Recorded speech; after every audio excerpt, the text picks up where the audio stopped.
51-ാം അധ്യായം 5-ാം തിരുവചനത്തിലെ പഠിപ്പിക്കുന്ന നമ്മളെല്ലാവരും പാപികളായിട്ടാണ് ഈ ഭൂമിയിൽ പിറന്നു വരുന്നത്. അമ്മയുടെ ഉദരത്തിൽ നിന്ന് ജന്മപാപത്തോടുകൂടിയാണ് നമ്മൾ ഭൂമിയിൽ വന്നത്. എന്നാൽ 2000 വർഷങ്ങൾക്ക് മുൻപ് മാനവകുലം പാപത്തിന്റെ അടിമത്തത്തിൽ കഴിയുമ്പോൾ പിതാവായ ദൈവം തന്റെ ഏകജാതനെ പരിശുദ്ധ കന്യാമറിയത്തിന്റെ ഉദരത്തിലൂടെ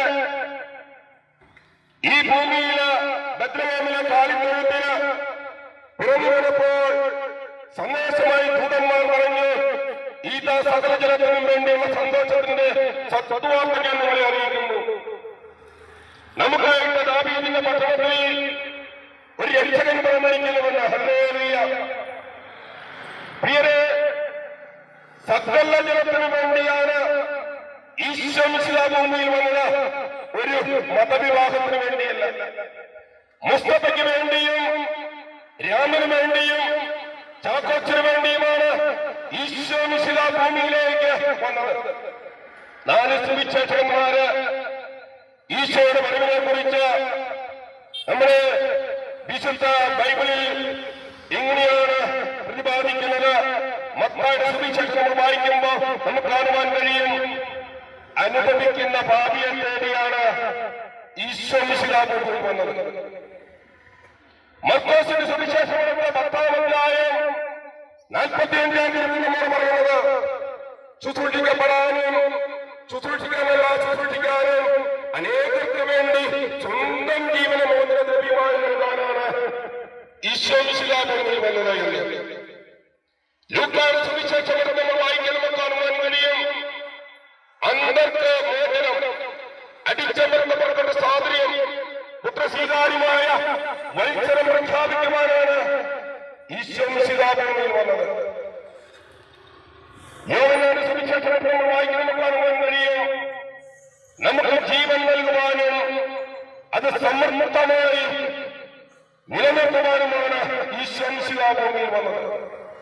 അപ്പൊ 4 സുവിശേഷകന്മാരും ഒരേ സ്വരത്തിൽ പറയുന്നത്, പാപികളെ തേടിയാണ് ഈശോ മിശിഹാ ഭൂമിയിൽ വന്നത് എന്ന്.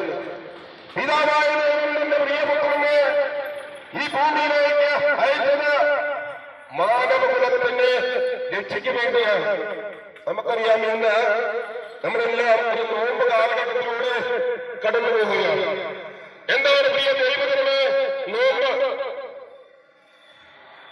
നമ്മുടെയൊക്കെ ജീവിതത്തിലേക്ക് ഒരു തിരിഞ്ഞുനോട്ടം നോക്കുവാനായിട്ട് 50 ദിനങ്ങൾ ദൈവം നമുക്കായിട്ട് മാറ്റിവെച്ചിരിക്കുകയാണ്. ഈ 50 ദിനങ്ങൾ എന്ന് പറയുന്നത് ത്യാഗത്തിന്റെയും അനുരഞ്ജനത്തിന്റെയും പരസ്നേഹത്തിന്റെയും ഒരു കൂട്ടായ്മയിൽ നമ്മൾ വളർന്നു വരണം. ഒപ്പം നമ്മുടെ ജീവിതത്തില് കഴിഞ്ഞ നോമ്പിന് ശേഷം നമ്മുടെ ജീവിതത്തെ ഒന്ന് പരിശോധിക്കണം. ഏതെല്ലാം മേഖലകളിലൂടെ ദൈവഹിതത്തിന് ഇഷ്ടമില്ലാത്ത പ്രവൃത്തികള് നമ്മുടെ ഭാഗത്തു നിന്ന് ഉണ്ടായിരുന്നു. അതോടുകൂടി ചോർക്കുവാനും പശ്ചാത്തപിക്കുവാനും മനസ്സാന്തരപ്പെടുവാനുമാണ് ഈ നോമ്പ് നമുക്ക് വേണ്ടി മാറ്റിവെച്ചിരിക്കുന്നത്. പ്രിയമുള്ളവർ, നമുക്കറിയാം, മത്തായിയുടെ സുവിശേഷത്തില് മറ്റുള്ളവർക്ക് സഹായം ചെയ്ത് കൊടുത്തപ്പോൾ കർത്താവിന്റെ വലതുഭാഗത്ത് അവന് സ്ഥാനം കൊടുക്കുകയാണ്. അപ്പോൾ നമുക്ക് മനസ്സാന്തരത്തിന്റെ വഴിയിലൂടെ ലോക സമാധാനത്തിന് വേണ്ടി പ്രാർത്ഥിച്ചുകൊണ്ട് ഈ കുരിശിന്റെ വഴിയിലൂടെ ഈ മാലക്കല്ല് ദേശത്തുള്ള എല്ലാ ദൈവമക്കളെയും സമൃദ്ധമായി ദൈവം അനുഗ്രഹിക്കട്ടെ. മാനസാന്തരപ്പെട്ട് നിങ്ങൾ സുവിശേഷത്തിൽ വിശ്വസിച്ച് നിത്യജീവനെ സ്വന്തമാക്കുവാൻ നമ്മുടെ ഇനിയുള്ള ഓരോ ദിനവും ഈ നോമ്പിന്റെ ദിനങ്ങള് നമുക്ക് കഴിയട്ടെ എന്ന് പ്രാർത്ഥിച്ചുകൊണ്ട് ഈ കുരിശിന്റെ വഴി മുൻപോട്ട് നീങ്ങുവാൻ ദൈവമായ കർത്താവ് നമുക്ക് ശക്തി തരട്ടെ. ആമേൻ.